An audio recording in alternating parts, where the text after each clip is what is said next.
Welcome to new TV Telugu.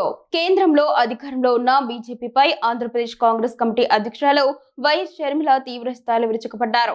Rajya Sabha seat గురించి BJP నేతలు చేస్తున్న విమర్శలను తిప్పికొడుతూ కేంద్ర ప్రభుత్వ 12 ఏళ్ల వైఫల్యాలపై సమాధానం చెప్పే దమ్ముందా అని సవాల్ విసిరారు. ఈ మేరకు ఆమె ఒక ప్రకటన విడుదల చేశారు. రాజ్యసభ సీటు అనేది మాట ఇచ్చిన వారికి, తీసుకున్న వారికి సంబంధించిన వ్యక్తిగత విషయమని మధ్యలో బీజేపీ నేతల అసహనం, అతిస్పందన ఎందుకని షర్మిల ప్రశ్నించారు.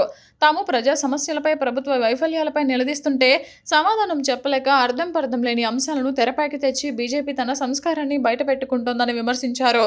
నిజంగా చిత్తశుద్ధి ఉంటే కాంగ్రెస్ పార్టీ లేవనెత్తిన 12 వైఫల్యాలపై చర్చకు రావాలని, పుండు మీద కారం చల్లే చేష్టలు మానుకోవాలని హితవు పలికారు. కేంద్ర ప్రభుత్వ పాలనపై షర్మిల ప్రశ్నల వర్షం కురిపించారు.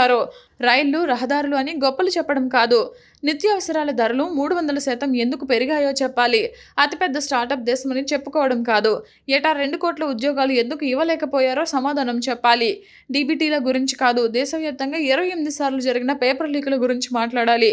మహిళా సాధికారతని సమర్థించుకోవడం కాదు, ఏటా జరుగుతున్న 5 లక్షల అఘాయిత్యాలపై జవాబివ్వాలి అని ఆమె నిలదీశారు. అంతేకాకుండా దేశ ఆర్థిక పరిస్థితి పైన షర్మిల తీవ్ర విమర్శలు చేశారు. తెచ్చిన లక్షల కోట్ల అప్పులు ఎక్కడ ఖర్చు చేశారో శ్వేతపత్రం ఇవ్వాలి. దేశ ఆర్థిక వృద్ధి మెరుగ్గా ఉంటే డాలర్తో రూపాయి విలువ రెండింతలు ఎందుకు పతనమైంది? పీఎం కిసాన్ నిధులతో రైతులను ఆదుకుంటే ఏటా 12,000 మంది రైతులు ఎందుకు ఆత్మహత్యలు చేసుకుంటున్నారు అని ఆమె ప్రశ్నించారు.